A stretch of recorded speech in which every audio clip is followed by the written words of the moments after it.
നമ്മൾ ഓർക്കേണ്ട ഒരു കാര്യമുണ്ട്, 2 തരത്തിലുള്ള വൈറ്റമിനുകളുണ്ട്. ഒന്ന് ഫാറ്റ് സോളബിൾ വൈറ്റമിൻസ്, കൊഴുപ്പിൽ അടിഞ്ഞുകൂടുന്ന വൈറ്റമിൻസ്. 2 വാട്ടർ സോളബിൾ വൈറ്റമിൻസ്, വെള്ളത്തിൽ ലയിക്കുന്ന വൈറ്റമിൻസ്.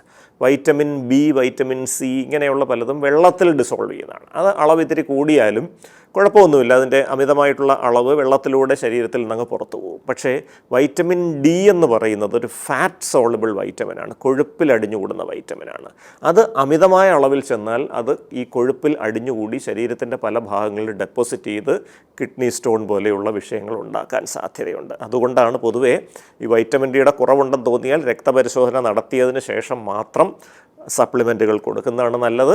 അതുപോലെ ഇങ്ങനത്തെ വൈറ്റമിൻ ഗുളികകൾ കഴിക്കുന്നുണ്ടെങ്കിലും അത് മറ്റൊരു ഡോക്ടറെ കാണാൻ ചെല്ലുമ്പോൾ ഇത് കഴിക്കുന്നുണ്ടെന്നുള്ളത് കൃത്യമായിട്ട് പറഞ്ഞിരിക്കണം. എങ്കിലേ ആ ഡോക്ടറിന് കൃത്യമായിട്ട് നമ്മളെ ചികിത്സിക്കാൻ പറ്റും. ഒരു ബാലപാഠം ഓർത്തിരിക്കണം, എന്ത് അസുഖത്തിന് നമ്മൾ ചികിത്സ എടുക്കുന്നുണ്ടെങ്കിലും മറ്റൊരു രോഗത്തിന് ചികിത്സ തേടാൻ ഒരു ഡോക്ടറെ അടുത്ത് പോയാൽ ഇപ്പോൾ കഴിച്ചുകൊണ്ടിരിക്കുന്ന മരുന്നിൻ്റെ പ്രിസ്ക്രിപ്ഷൻ, അതിൻ്റെ കുറിപ്പടി നമ്മൾ കൊണ്ടുപോകണം. അങ്ങനെ കൊണ്ടുപോയി കഴിഞ്ഞാൽ രണ്ടാമത് നമ്മളെ ചികിത്സിക്കുന്ന ആ ഡോക്ടർ തീർത്തും വ്യത്യസ്തമായ രോഗത്തിനായിരിക്കും ചികിത്സിക്കുന്നത്. പക്ഷേ ഇപ്പോൾ കഴിച്ചുകൊണ്ടിരിക്കുന്ന മരുന്നുകളുമായി പ്രതിപ്രവർത്തനമില്ലാത്ത മരുന്നുകൾ തരാൻ ആ ഡോക്ടറിന് സാധിക്കും.